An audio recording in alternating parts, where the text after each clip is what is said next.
Mahigit 10 beses binomba ng tubig ang barko ng Bureau of Fisheries and Aquatic Resources sa bahagi ng Bajo de Masinloc kung saan nagresulta sa pagkasira ng cooling system nito.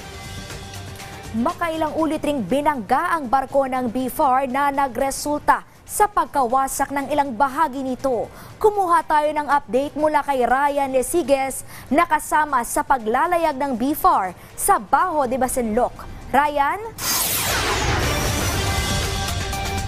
Clay Aljo, sa kabuuan ay 13 water cannon ang ibinuga ng mga barko ng China sa BRP Datu Bangkao na patungo lang sana sa isang humanitarian mission sa Bajo de Masinloc. At batay sa obserbasyon, Aljo, ng mga tauhan ng BFAR, base doon sa ikinilos kanina ng mga barko ng China, nakita nila na nandun yung intensyon na palabugin ang barko ng Pilipinas.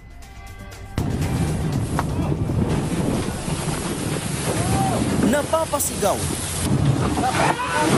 takbo at kanya-kanyang tago ang mga sakay ng BRP Datu Bangkao sa tuwing tumitira ng water cannon ang barko ng China Coast Guard na ito. Makailang beses nasapol ng water cannon mula sa naglalakihang barko ng China ang BRP Datu Bangkao. Patungo sana ang barko ng BFAR sa Bajo de Masinloc para sa resupply at maritime patrol. Kasama ng BFAR ang BRP Bagakay ng PCG na nagsisilbing escort. Isa lamang yung barkong ito ng China na may bow number na 3305 na pilit na humahabol at dumidikit sa ating sinasakyang barko na BRP Datu Bangkao. Simula kaninang alas 5 ng umaga nang unang sumulpot ang mga barko ng China Coast Guard. Bukod sa atin ay pilit din na kinukural ang isang barko ng Philippine Coast Guard na BRP Bagakay na escort natin patungo sa Bajo de Masinloc. Nung una ay illegal presence o bumubuntot lang sa dalawang barko ng Pilipinas ang ilang Chinese Coast Guard at Maritime Militia. Kalaunan ay tila naghahanda na itong magbuga ng water cannon. Una munang nakural ang barko ng PCG hanggang sa tuluyan nitong naitaboy papalayo sa barko ng BFAR. Dito na pumorma ang barko na ito ng CCG na may bow number 3305. 8 magkakasunod na water cannon ang tumama sa barko ng BFAR. Una nitong tinarget ang panel ng makina ng barko. Binubomba din nito ng tubig ang harap na bahagi ng BRP Datu Bangkao. Sobrang lakas. Nagawa mo water cannon. Ganyan kalakas ang water cannon mula dyan sa China Coast Guard niya kung nakalapit dito sa atin. Yan. Lumipat dito sa likod. Yan! Yan! Tras! Basta. Pakailang beses na yan. Paano pa rin? Yung kanilang tubig ay tuloy-tuloy pa rin yung pagbuga. Pilit lang na umiiwas itong barko ng BFAR pero kanina yung platform dito sa likod ang isa sa kanyang nangangamoy. Yan.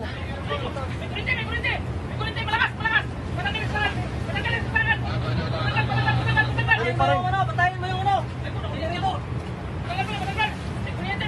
Patayin mo yung generator. Grabe, sapol na naman yung barko na sinasakyan namin. Tapos, parang pabalik na naman siya dito sa atin. At kita nyo naman sa aking likuran, tuloy pa rin yung buga ng tubig.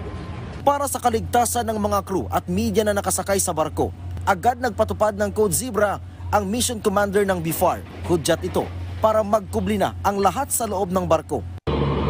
Halos katatapos lang ng isang malakas na water cannon ng China Coast Guard na ito. At sa mga oras na ito ay pumuposisyon na naman sila. Nakatutok na naman dito sa ating banda yung kanilang water cannon at pilit na dumidikit. Yung katatapos lang na water cannon ay nagkaroon ng damage.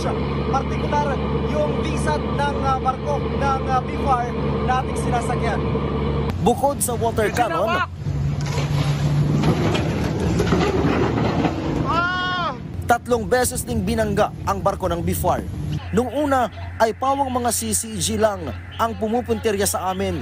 Pero kalaunan ay sumali na rin ang isang barko ng Chinese Maritime Militia. Makalipas ang ilang beses na pag-water cannon at pagbangga, wasak ang visat ng barko. Nayupi din ang ilang bahagi ng barko. Pasado alas 7 ng umaga ng unang makatanggap ng radio challenge ang BRP Datu Bangkao. Mula ito sa Chinese Coast Guard na may bow number 3105. Nung una ay nagtatanong lamang ito kung ano ang intensyon ng barko ng Pilipinas sa karagatan na sakop daw ng China. Ang mga sumunod na radio challenge ay itinataboy na ang barko ng Pilipinas. Dito ay binigyan na ng last warning ang sinasakyan naming barko ng BFAR na BRP Dato Bangkaw. This is China Coast Guard, vessel 3305. One more time warning. You must leave this sea area immediately. Otherwise, you will take full responsibility for the consequences resulting therein. Over. China Coast Guard vessel, this Bureau of Fisheries and Aquatic Resources, MMOV 3004, BRP Dato Bangkaw. Stop these unsafe maneuvers and do not interfere with our activities inside the Philippine waters. You are inside the exclusive economic zone of the Republic of the Philippines. You must stay clear for route and please review your chart. Over. Sabi ng mga tauhan ng BFAR, ito na ang kauna-unahang pagkakataon na naging agresibo ang China kahit malayo pa sa mismong Baho de Masinloc ang barko ng Pilipinas para sa isang humanitarian mission. Ilang minuto lang ang nakalipas, nagsisulputan na rin ang iba pang barko ng CCG. Pero ang matindi, ang paglitaw ng People's Liberation Army Navy Uplan na hindi lang simpleng barko ng China, kundi isang warship na may bow number 162. Kapansin-pansin din na hindi tulad ng mga nakaraang misyon na sumilip lang ang plan.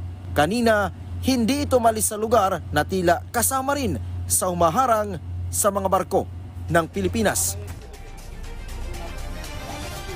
Clay, Aljo, sa mga oras na to ay wala na yung habulan o hindi na tayo hinahabol, sinusundan ng mga barko ng China. Pero nasa paligid lang din natin, naka-standby yung barko ng China.